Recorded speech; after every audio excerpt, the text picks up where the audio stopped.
Dando prosseguimento, teremos agora o primeiro painel, intitulado Direitos Fundamentais Trabalhistas no Século XXI. Compondo a nossa mesa de trabalhos, temos a presença do Dr. Humberto Bergman Ávila, Dr. José Afonso Dalegrave Neto. Para coordenar o trabalho, assume a palavra a presença de Sua Excelência, o desembargador vice-presidente administrativo do TRT de Campinas, Dr. Fernando da Silva Borges. Bem, bom dia a todos. Dando prosseguimento um tanto quanto atrasado ao nosso painel, o que, infelizmente, vai prejudicar os debates finais. Acredito que os nossos painelistas poderiam receber algumas perguntas por escrito, com identificação de e-mail, se for o caso, poderiam depois responder diretamente a quem questiona. Mas, infelizmente, não poderemos fazer os debates nesta oportunidade. Agradeço inicialmente a presença dos nossos ilustres painelistas, Dr. Humberto Bergman Ávila, Dr. José Afonso Dalegrave Neto, que abordarão o tema Direitos Fundamentais Trabalhistas no Século XXI. Vejam que é uma sequência no aspecto abordado pelo professor Canotilho, que aqui nos deu uma autêntica aula magna sobre direito constitucional, a inserção do direito do trabalho no direito constitucional, e nos mostrou que, no seu país, há uma questão relacionada à carga tributária que desconhecemos no nosso, né? Bastante diferenciado. A carga tributária de Portugal, toda a lesão aos direitos dos trabalhadores, sem uma visão de que quanto mais se viola os direitos dos trabalhadores, quanto mais se reduz os salários, a remuneração, menos riquezas também são giradas no país, o comércio reduz, a indústria reduz e acaba sendo um capitalismo selvagem negativo para todos nós. Inicialmente, nós ouviremos o professor Humberto Bergman Ávila, que fizemos um currículo bastante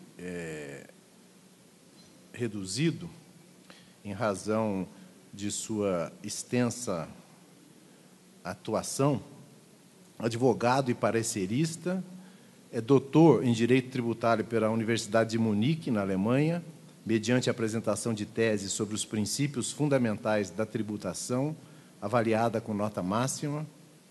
É livre docente pela Universidade de São Paulo, acabamos de me dizer que, em resultado de concurso, vai assumir a cadeira, não é, professor?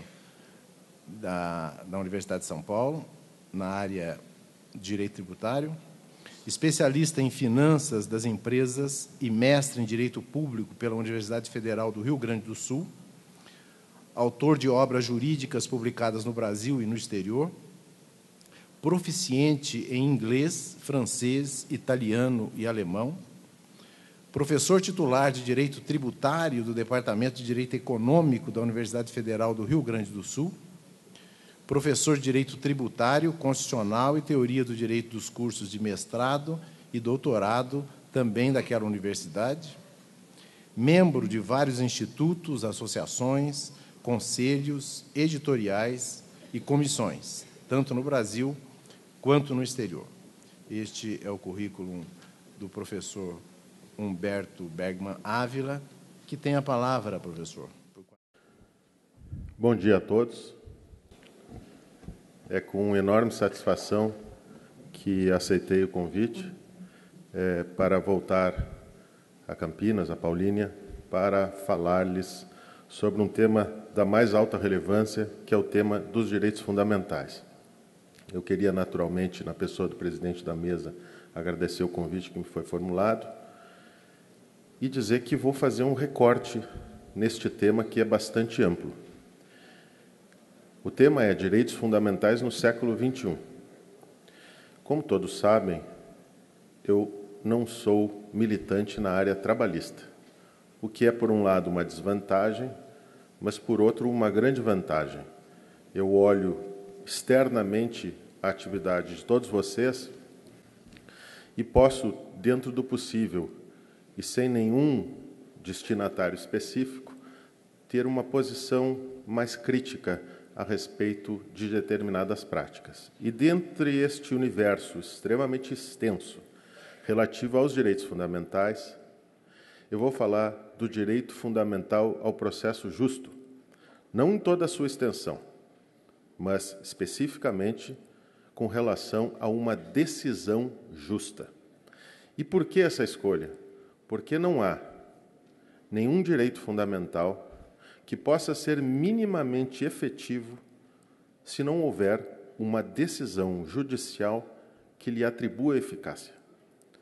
Nesse sentido, é preciso voltar um pouco nas questões mais gerais, que tenho certeza ser-lhes-ão muito úteis, para examinar aquilo que a teoria geral do direito tem estudado nas últimas décadas e que, na minha modesta avaliação, precisa ser objeto de apropriação por todos os ramos do direito, inclusive pelo direito do trabalho. Nesse aspecto, a minha fala diz respeito a quais são os avanços da teoria da interpretação que precisam ser apropriados pelo direito do trabalho e que permitirão a maior efetividade dos direitos fundamentais. A primeira questão me parece ser indagar por que razão este tema é um tema importante. Por que o tema da justificação das decisões judiciais é um tema crucial? Porque todos nós, jurisdicionados ou operadores do direito, queremos que as decisões tenham algum grau de objetividade. Mas objetividade no sentido de afastamento de meros caprichos individuais do julgador, ou do advogado, ou da parte. No sentido de controle da arbitrariedade, de maneira que objetividade aí tem 3 sentidos. Em primeiro lugar, independência com relação à pessoa de quem está julgando. Uma decisão objetiva é aquela que, das duas, uma, ou envolve algo que independa do sujeito, ou envolve critérios de julgamento que são também alheios a quem julga. Segundo lugar, correção. Busca-se objetividade nas decisões como uma maneira de encontrar critérios para saber se a decisão foi bem proferida ou mal proferida, mas mais do que isso, para permitir que as pessoas envolvidas possam verificar os acertos e erros e defender os seus próprios direitos de maneira articulada. Em terceiro lugar, busca-se objetividade nas decisões judiciais no sentido de invariância, isto é, presente o mesmo caso, com as mesmas características, a mesma decisão deve ser proferida.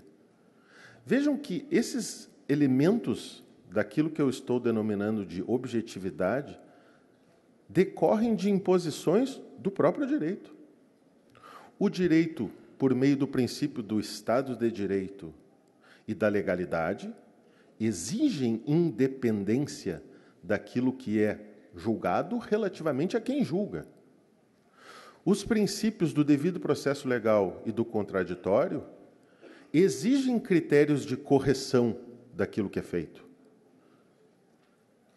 Exigem impessoalidade, imparcialidade, isenção e, por que não dizê-lo, objetividade. E a invariância, isto é, a exigência não de 2 pesos e 2 medidas, mas da mesma decisão ou dos mesmos critérios presente a mesma situação é uma decorrência do princípio da igualdade e da necessidade de universalização daquilo que é decidido para um relativamente a todos os outros que se encontram na mesma situação. Portanto, nós estamos tratando de um tema da mais alta relevância. Diante disso, pergunta-se, o que significaria, segundo os padrões da teoria do direito, hoje, essa objetividade?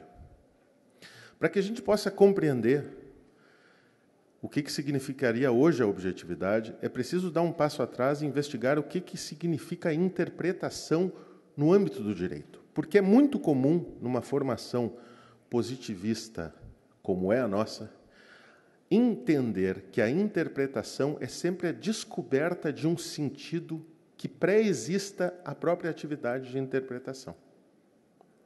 Isso, todavia, não é verdadeiro. Por que não é verdadeiro? Em primeiro lugar, porque nós que interpretamos, sejamos advogados, procuradores, julgadores, ou mesmo professores, nós lidamos com dispositivos legais. E os dispositivos padecem de dois grandes problemas. Em primeiro lugar, o problema da equivocidade. E, em segundo lugar, o problema da indeterminação. Equivocidade, porque os dispositivos são ambíguos, às vezes uma só palavra tem dois ou mais significados. Às vezes a palavra salário quer dizer salário de contribuição e significa um montante maior.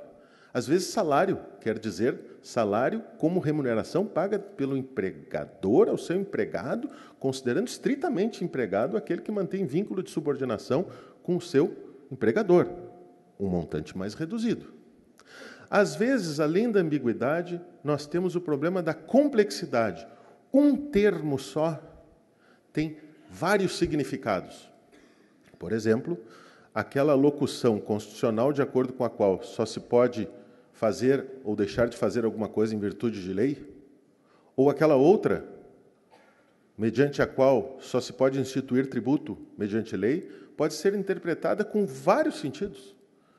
Legalidade, determinação das hipóteses de incidência legais, proibição de delegação normativa, proibição de uso da analogia na criação de obrigações, determinação de regulamentos com função meramente executiva e, portanto, deixando de fora regulamentos com função autônoma, independente ou mesmo de urgência, proibição de interpretação extensiva restritiva no direito penal ou no direito tributário, e assim vai.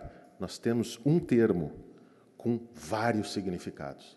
Às vezes, nós temos também o problema da implicação. Nós temos um significado mais imediato, em razão do qual surgem outros significados. Direito ao devido processo legal, que significa fundamentação analítica das decisões, juiz imparcial,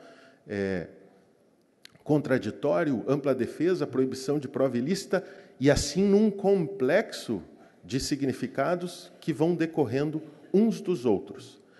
E nós temos também o problema da defectibilidade. O que significa isso? Significa que, às vezes, nós temos um significado, mas esse significado admite exceções diante do caso concreto.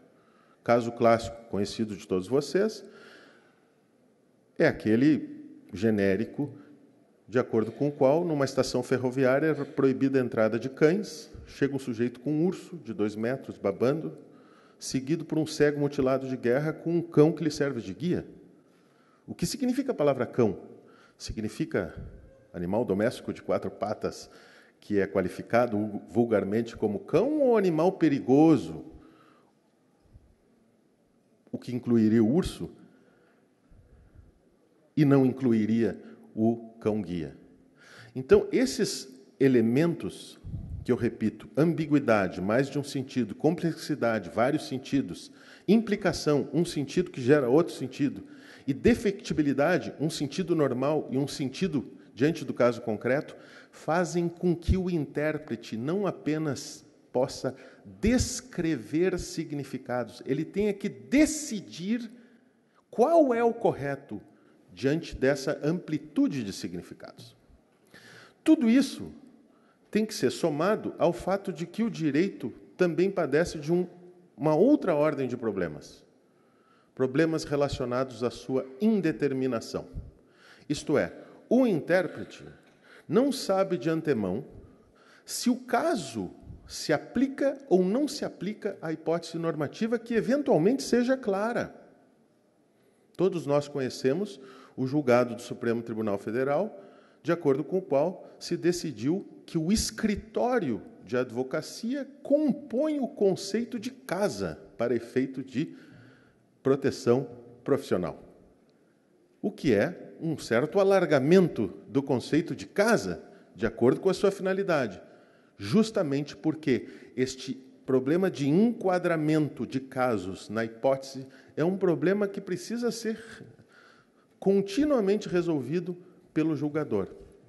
E mais, o intérprete também não sabe exatamente quais são todas as normas que fazem parte do ordenamento jurídico, tendo em vista que há normas que eventualmente sejam vigentes, mas possam ser inválidas, e o problema das lacunas. Muitas vezes, o silêncio do legislador quer dizer alguma coisa em vez de dizer nada.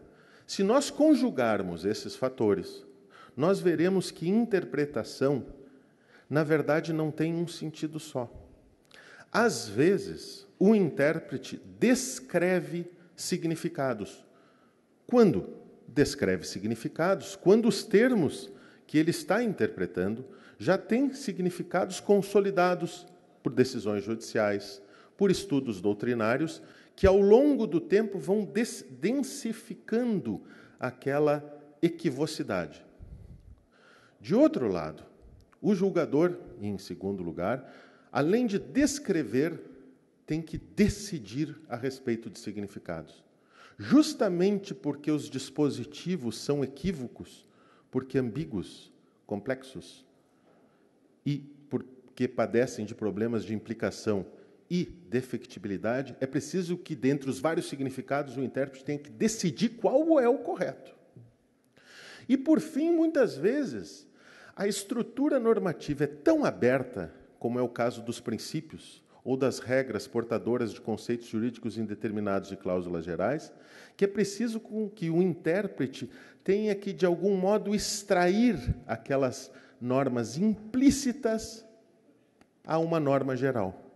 É o que se convencionou chamar, doutrinariamente, de concretização dos princípios. Por exemplo, o princípio do devido processo legal, no seu aspecto literal, nada, absolutamente nada diz com relação à vista à parte contrária, quando a outra parte junta documento novo ao processo. Mas, no entanto, a concretização do devido processo legal, como ideal de protetividade dos direitos fundamentais, faz com que este dever seja imposto pela generalidade do princípio. O que faz o intérprete? Concretiza o princípio, retirando normas implícitas da sua extensão. Tudo isso faz com que a atividade de interpretação seja complexa. É tanto descrever significados que pré-existem, porque já consolidados, decidir entre vários significados relativamente a qual é o correto, e formular novas normas que não se encontram expressas no ordenamento jurídico. Diante disso surge a questão, mas como que isso é feito? Como que isso é feito? Isso é feito através de técnicas argumentativas, baseadas em argumentos. Diante de um texto, o que faz o intérprete? O intérprete precisa interpretar. E pode se fixar no significado aparente daquele dispositivo, casa como casa, local onde alguém mora com a sua família e lá reside. E aí, baseado num argumento linguístico, usa aquilo que se convencionou chamar de técnica da interpretação a contrário. Fixar-se na linguagem escolhida pelo legislador, sem corrigir significados, sem estender significados e sem evoluir significados. Mas essa é uma hipótese. O que pode fazer o intérprete?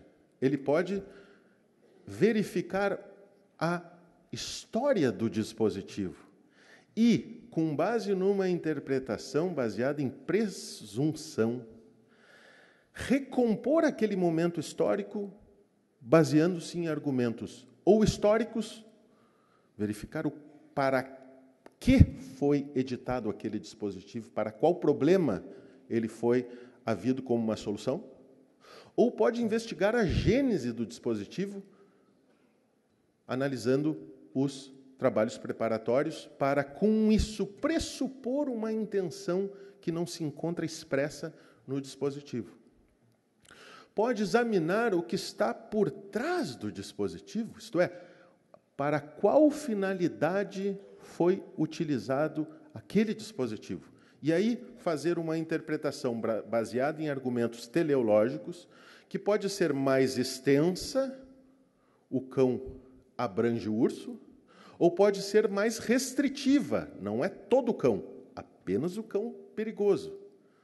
Ou, no caso da casa, casa como residência e casa como qualquer local onde se exerce a atividade profissional ou a atividade que envolva esfera privada. O que pode fazer o intérprete ainda?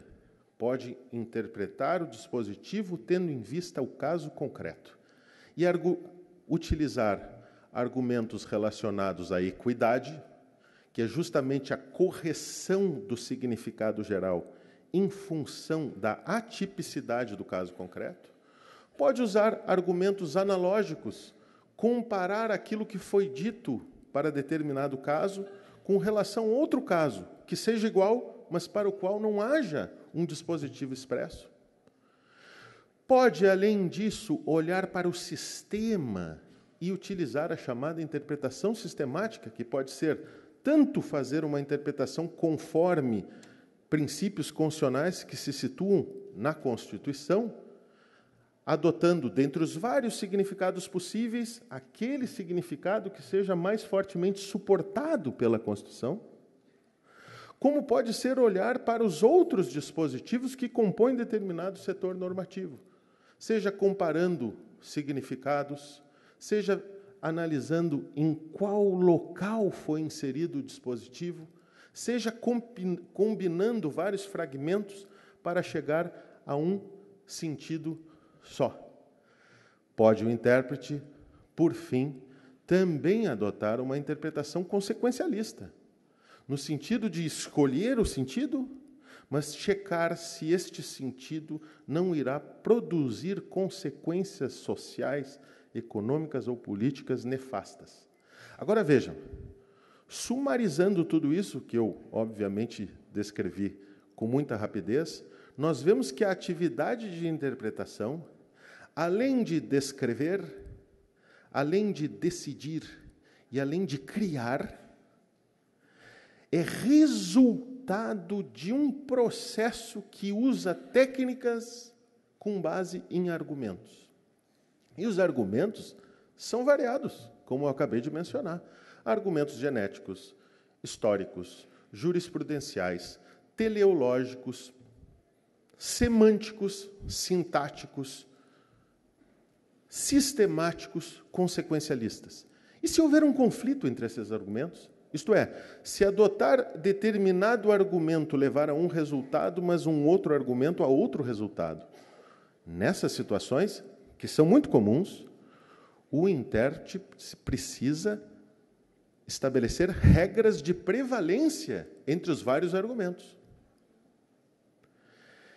Se tudo isso que eu disse for verdadeiro, nós chegamos a um elemento que me parece da mais alta importância. Mesmo que o julgador não diga, mesmo que o professor não declare, mesmo que o advogado não revele, sempre ou se descreve, ou se decide, ou se cria, com base em argumentos, mediante uma técnica suportada por regras de prevalência. Sempre é assim. Isso, todavia, não é revelado. E por que é assim? É assim pela singela razão de que os textos normativos não têm significado em si. O significado, de algum modo, é atribuído por quem realiza a interpretação. Daí que se tem feito, modernamente, uma diferenciação entre dispositivo e norma. A interpretação, para usar uma expressão do professor Guastini, da Universidade de Gênova, na Itália, interpretação é transformação de dispositivo em norma. Mas o que há neste hiato gigantesco que não é revelado sempre? Existe uma atividade, que pode ser de descrição, decisão e criação. Existem argumentos que podem ser históricos, genéticos, jurisprudenciais, semânticos, sintáticos, consequencialistas, sistemáticos. E há técnicas de argumentação, sempre. Interpretação a contrário, interpretação extensiva, interpretação restritiva, analogia e por aí vai. E sempre há uma escolha entre esses argumentos. Sempre há. Daí se dizer que a interpretação depende dessa estrutura. Mas qual estrutura? O que, como, com base no que e por quê. Interpretar, como não apenas descrever, envolve decidir. E é preciso dizer por que razão o sentido é aquele. Porque o sentido não está incorporado às palavras, de um lado, e, de outro lado, a força normativa da norma também não está incrustada na própria norma. Se vocês me permitirem, exemplos mais vulgares. Primeiro ponto, o sentido depende da interpretação e não precede a interpretação. Pensemos em algumas hipóteses. Eu me recordo de um texto escrito por João Ubaldo Ribeiro, um brasileiro em Berlim, em que ele compara o sentido de amanhã para um alemão, que significa o dia seguinte, e amanhã para um brasileiro. Amanhã pode significar muitas coisas. Pode significar nunca, pode significar pare de incomodar, pode significar não tenho interesse, pode significar um dia desses e pode, excepcionalmente, significar amanhã. Antônio Prata escreveu uma coluna na Folha de São Paulo muito interessante para explicar o significado de algumas palavras. Porque um alemão lhe indagou a respeito do significado de "tô chegando". Quando a pessoa olha para outra e diz "tô chegando", é que, na verdade, ela está saindo. Mas vejam, o "tá saindo", no fundo, não é uma mentira, porque quando o sujeito está chegando, ele começa o processo de... Quando ele está saindo, ele começa o processo de chegar. Assim como o sujeito que nasce começa o processo de, um dia, morrer. A palavra 15 minutos é uma palavra muito interessante, porque é um tempo mágico em que todos os paulistas utilizam para ilustrar o tempo que é preciso para ir de um lugar a outro, independentemente da distância entre esse lugar. E o curioso é que, se o sujeito, em vez de dizer que está chegando, ele disser "tô saindo", é porque aí, nesse caso, ele tem que tomar banho, botar roupa para lavar e dar comida para o cachorro. E existe esta figura, que é muito interessante, que é não dos 5 minutos, é dos 5 minutinhos. Tá? 5 minutinhos pode, com relação à distância, significar desde 100 metros a 30 quilômetros, e há quem, já tendo dito 5 minutinhos, nunca tenha chegado no local de destino. E existe, para terminar, o Dicionário Brasileiro de Prazos, que não foi concluído porque está em atraso, e que explica, entre outras coisas, o significado de já já, que para o mal entendedor pode significar 2 vezes mais rápido do que já. Mas não. Já já é bem mais lento do que já. A expressão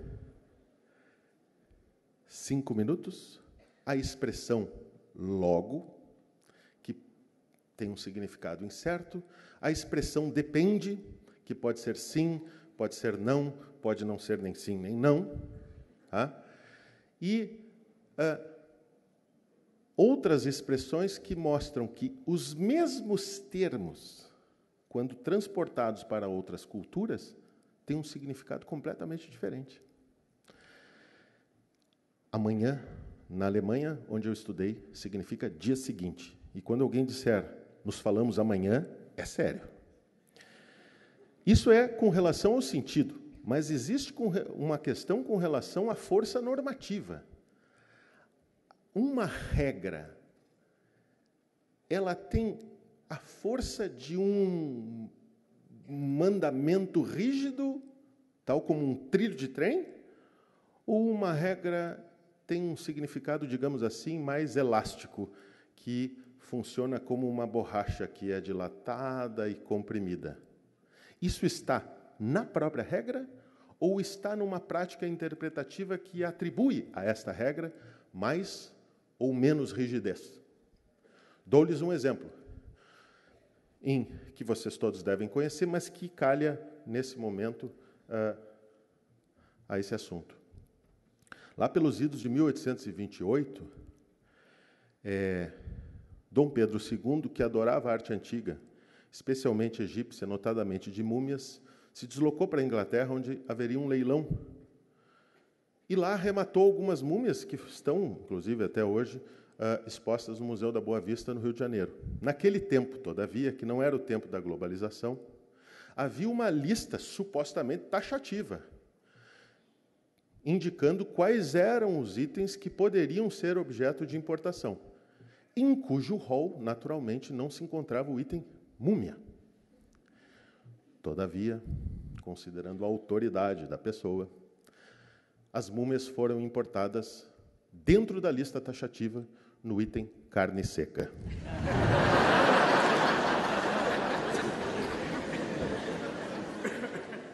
Por que essas observações? Essas observações, elas são importantes para mostrar que a construção de sentido é um fenômeno complexo, que envolve vários estatutos lógicos, vários argumentos, várias técnicas e regras de prevalência. Sempre que se interpreta, é preciso investigar o que, como, com base no que e por quê. Mesmo que isso não seja dito, está implícito. E por que isso? Porque a interpretação depende de uma estrutura argumentativa composta precisamente por esses elementos que eu acabei de mencionar. É interessante, um filósofo alemão, que todos nós conhecemos, Wittgenstein, que lá pelas tantas diz o seguinte: Einen Satz verstehen heißt eine Sprache verstehen. Eine Sprache verstehen heißt eine Technik beherrschen. Compreender uma linguagem, compreender um enunciado significa compreender uma linguagem, mas compreender uma linguagem significa dominar uma técnica. Uma técnica. O significado não pré-existe à atividade de interpretação. O significado é resultado da atividade de interpretação. Agora, se tudo isso que eu estou dizendo é verdadeiro, nós temos consequências com relação ao que significa justificar uma interpretação e o que significa fundamentar analiticamente uma decisão judicial. O que significa objetividade no sentido de independência? Significa independência não com relação ao objeto norma, que não existe antes da intervenção do intérprete, significa independência com relação à técnica argumentativa. O que significa objetividade no sentido de correção? Significa correspondência com alguma coisa anterior ao processo de interpretação? Não. Significa atendimento a critérios discursivos que devem permear o processo de argumentação. E o que significa objetividade no sentido de invariância? Ou a proibição, vulgarmente falando, de 2 pesos e 2 medidas? É a utilização dos mesmos critérios interpretativos presentes nos mesmos casos. Isso, se for verdadeiro, traz um impacto brutal sobre o modo como nós compreendemos o direito. Por quê? Porque todos nós, inclusive quem vos fala, somos ensinados dentro de uma escola que nos ensina que nós interpretamos normas e que as normas estão prontas como para serem descobertas ou pinçadas por nós, sempre iguais. Mas, na verdade, a norma é o resultado do processo interpretativo. E a transformação de um dispositivo em norma depende inexoravelmente de uma atividade, de argumentos, de técnicas e de justificações. Sem isso, a interpretação está numa caixa preta. O resultado nos é oferecido sem que nós saibamos por que razão esse resultado foi selecionado. Nesse sentido, nós, como consequência de tudo isso que eu estou dizendo, temos que fazer algumas viradas. Em primeiro lugar, a verdade não se dá por correspondência a algo que exista fora do processo de interpretação. Todos nós fomos ensinados no sentido de que o que importa é a autoridade da fonte. O que importa é a força da fonte. Tanto é assim que parte dos estudos dizem respeito a propriedades que uma fonte normativa deve ter para garantir objetividade, legalidade, democracia e Estado de Direito. Mas se nós chegamos à conclusão de que a fonte em si é o início do processo interpretativo e que o significado é resultado dele e não antecedência dele, o problema não está nas fontes, o problema passa a estar no processo discursivo necessário à transformação de um dispositivo numa norma. Portanto, o problema não é a autoridade da fonte, não é força da fonte, é a autoridade da argumentação, autoridade do argumento, força da argumentação, força do argumento. E não propriedades que as fontes devem ter, mas propriedades que os julgadores devem ter, e propriedades que o processo discursivo deve possuir para ser um processo racionalmente reconstruível, capaz de permitir que o particular possa guiar a sua ação, possa defender os seus direitos, e nós possamos todos juntos saber se aquela decisão não é resultado de mero capricho, de arbitrariedade, e sim uma decisão racionalmente justificada. Então vejam que nesse novo panorama, não basta ter acesso às fontes. Não basta que uma fonte, um artigo de lei, um artigo da CLT, um artigo da Constituição, seja publicado. Não basta que uma decisão seja objeto de intimação. Não basta ver. Também não é suficiente entender.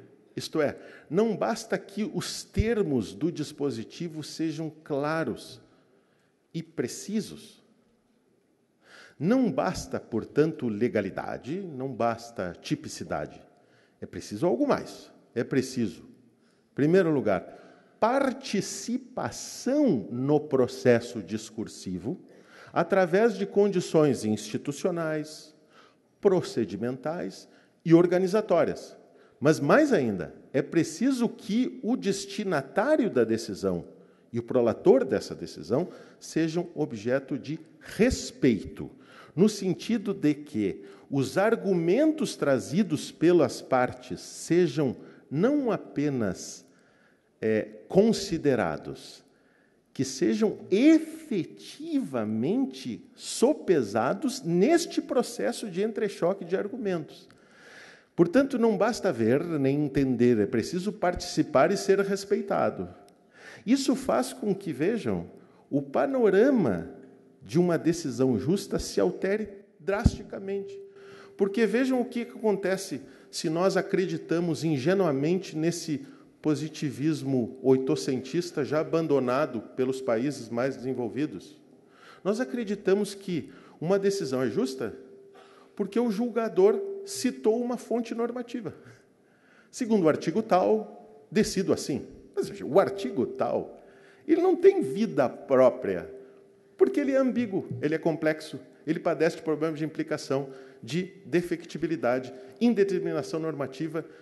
Para que ele tenha sentido, ele só vai ter sentido com base em argumentos, existem vários, técnicas interpretativas, existem várias, e regras de prevalência, existem várias. Mas quais foram, então, os argumentos utilizados para chegar ao resultado? Quais foram as técnicas argumentativas manipuladas para chegar ao resultado? Quais foram as regras de prevalência que serviram de fundamentação para chegar ao resultado? Portanto, o que eu estou dizendo é que justificação apenas pela referência à fonte não é justificação. Não é justificação. Porque, nesse caso, o destinatário tem apenas conhecimento do resultado. Mas ele não tem conhecimento do processo que levou ao resultado. É como se ele apanhasse no escuro. Sabe que está apanhando, mas não sabe de quem está apanhando, nem com o que está apanhando. Ou aquele sujeito que se perde numa grande cidade dentro de um balão, que se aproxima diante de um prédio, a pessoa abre a janela, o sujeito do balão pergunta, onde é que eu estou? E o sujeito responde com exatidão, o senhor está num balão. Decisão justificada é aquela que enfrenta o quê? Como? Com base no quê? E por quê? Sem isso, não tem justificação. Agora, vejam, essas considerações fazem com que nós tenhamos que alterar conceitos fundamentais. Eu posso estar errado, mas se eu estiver certo, essas conclusões são brutais para todos nós. Em primeiro lugar, interpretação não é descoberta de significado, é reconstrução argumentativa de sentido, com base em descrições, decisões e criações. Objetividade. Objetividade não se dá por correspondência entre o que o jogador ou que o professor diz e um texto cujo sentido seria pré-existente e determinado. A verdade não se dá por consenso, nem por coerência. A verdade se verifica por meio de atendimentos a critérios discursivos, esses que eu mencionei, o que é algo totalmente diferente. E aí vem um ponto. E a verdade, o que significa? A verdade é a propriedade de algo? As decisões, os enunciados doutrinários, as proposições doutrinárias, elas são verdadeiras porque correspondem às normas? Não pode ser. A verdade no direito não se dá por referência a algo, ou não é propriedade de algo. A verdade no direito se dá em algo, numa ação, numa técnica, num processo discursivo. Agora vejam, se isso é verdadeiro, nós temos uma consequência, de algum modo, desconfortante. O direito não é um objeto. O direito é uma atividade. Um jurista norte-americano, Philip Bobbitt, lá pelas tantas, disse: "Law is something we do, not something we have as a result of something we do." O direito é uma coisa que a gente faz. Não é um objeto que resulta daquilo que a gente faz. Mas nós temos a ideia de que o direito é um objeto que possa ser detectado por todos nós da mesma forma. Mas isso não existe. O direito é um processo discursivo que transforma dispositivos em normas, com base em métodos e argumentos e regras de prevalência. Isso é o direito. Mas se isso é verdadeiro, justificação judicial não é citar uma fonte. Justificação judicial não é simplesmente motivar o processo psíquico que levou o julgador a determinado resultado. Não é, portanto, uma explicação como aquela que eu poderia dar dizendo que eu estou aqui porque eu me locomovi até este lugar. É justificação. Justificação é a atribuição de razões que fundamentam escolhas, de tal sorte que o destinatário, em vez de apanhar no escuro, possa, de olhos abertos, enxergar com transparência argumentos públicos num processo público de razões. E aí nós chegamos a um ponto primordial. Sem transparência argumentativa, fundamentação é fingimento. Mas todos nós somos vítimas desse processo. Eu, inclusive, achei muito curioso que esta dama que está aqui, ela, em primeiro lugar, não sei se vocês atentam para isso, mas, enfim, em primeiro lugar, é uma mulher,